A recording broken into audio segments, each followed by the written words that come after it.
Hatshepsut wasn't just a queen, she became one of Egypt's greatest pharaohs. Around 3,500 years ago, she broke tradition, claimed the throne, and ruled with unmatched authority. From wearing the full regalia of a king to building monuments that still amaze today, her story is one of power and ambition. The rise of Hatshepsut. Hatshepsut was born into the 18th dynasty of Egypt as the daughter of Pharaoh Thutmose I and his queen, Ahmose. She married her half-brother, Thutmose II, who became pharaoh around 1492 BCE. Though they had a daughter named Neferur, Hatshepsut bore no sons. When Thutmose II died around 1479 BCE, the throne passed to his son, Thutmose III, who was still an infant. Naturally, Hatshepsut became regent, taking care of the kingdom until the young pharaoh could rule.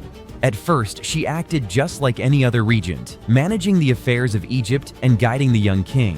But Hatshepsut was not content with being a placeholder. By the end of Thutmose III's 7th year as pharaoh, she did something extraordinary. She declared herself king. In 1479 BCE, Hatshepsut officially took the throne, adopting the full royal titles and symbols of a pharaoh. Becoming pharaoh. Hatshepsut's rise was unlike anything seen in Egypt before. She transitioned from queen to king, not only in title, but also in appearance. Early on, she was shown with a female body wearing traditional queenly garments. Soon, however, she was depicted in full pharaoh regalia, wearing a kilt, a crown or headcloth, and even a false beard. It's important to understand that this wasn't an attempt to become a man. In Egyptian art, rulers were depicted as they should be, not necessarily as they were.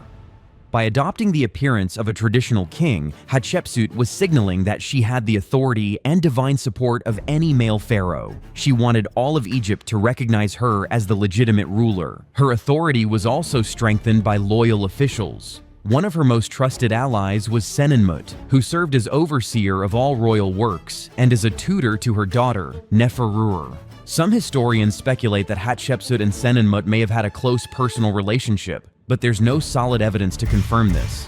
Peaceful power and trade. Unlike many pharaohs, Hatshepsut did not focus on war. While other kings spent much of their reign defending borders or launching campaigns, Hatshepsut preferred trade and diplomacy. Her reign was largely peaceful, which allowed Egypt to prosper. One of her most famous achievements was the expedition to Punt, believed to be located along the East African coast, possibly in modern-day Ethiopia or Eritrea. Egyptian ships brought back gold, ivory, ebony, leopard skins, incense, and even live myrrh trees, which were planted in the gardens of her magnificent temple at Deir el-Bahari. Hatshepsut did, however, carry out a brief military campaign in Nubia early in her reign, demonstrating that she could defend Egypt if necessary. But her legacy was defined more by prosperity and commerce than by conquest. Building a legacy, Hatshepsut understood the power of architecture in shaping her legacy. She undertook massive building projects across Egypt. In Thebes, she restored her father's temples dedicated to the god Amun-Re, remodeled the hypostyle hall at Karnak, and added a Barca shrine known as the Red Chapel. She also introduced 2 pairs of obelisks, one of which, carved from red granite, still stands at Karnak today. Her greatest achievement was the mortuary temple at Deir el-Bahari, built into the cliffs of western Thebes. Dedicated to Amun-Re, it included chapels for several gods and her royal ancestors. She also restored older monuments and extended her father's tomb in the Valley of the Kings, showing her connection to Egypt's royal line. The mystery of her death and aftermath. Hatshepsut ruled Egypt for over 20 years, from 1479 to 1458 BCE.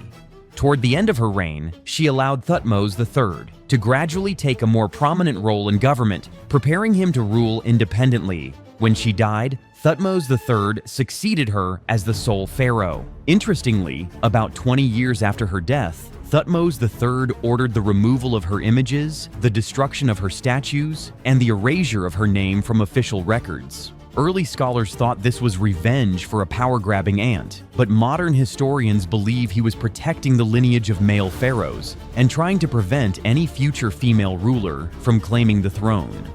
Hatshepsut's story nearly disappeared from history, remaining a mystery until 1822. That year, scholars using the Rosetta Stone finally deciphered Egyptian hieroglyphs. they discovered that one pharaoh, depicted as male in statues and reliefs, was actually a woman, Hatshepsut. This revelation transformed our understanding of ancient Egypt and female leadership in the ancient world. A lasting impact. Hatshepsut's rule was amazing not just because she was a woman, but because of all she achieved. She showed that a woman could have the highest power, make smart decisions, and lead Egypt to success. She grew Egypt's trade, fixed old temples, built huge monuments, and made sure her memory would last through her mortuary temple and tomb. Even though later rulers tried to erase her from history, Hatshepsut's name and story survived. She stayed the most powerful female ruler of Egypt until Cleopatra, more than 1,400 years later. Today, archaeology and DNA tests on a mummy thought to be hers still reveal new details about her life and death. Hatshepsut was more than a queen or a caretaker for the throne. She was a real pharaoh, a leader who changed what it meant to have power in ancient Egypt. By becoming king, she broke old rules and left a story that has amazed historians for almost 2,000 years. Her story shows that true power is not about being a man or a woman, but about having vision, smart leadership, and the courage to do something new. She ruled Egypt for 20 years, built some of the most amazing monuments in the ancient world, and grew trade far beyond Egypt's borders. Yet for many years, her story was hidden, erased by those who feared a woman could be king. Today, we honor Hatshepsut not just as a female pharaoh, but as one of history's greatest rulers. Her life proves that boldness and fresh ideas can change a nation, and even leave a mark on history itself. So, what do you think? Was Hatshepsut just a rare anomaly, or a leader whose influence still resonates today? Let us know in the comments. And don't forget to like and subscribe if you want to dive deeper into the incredible stories of history's most fascinating rulers.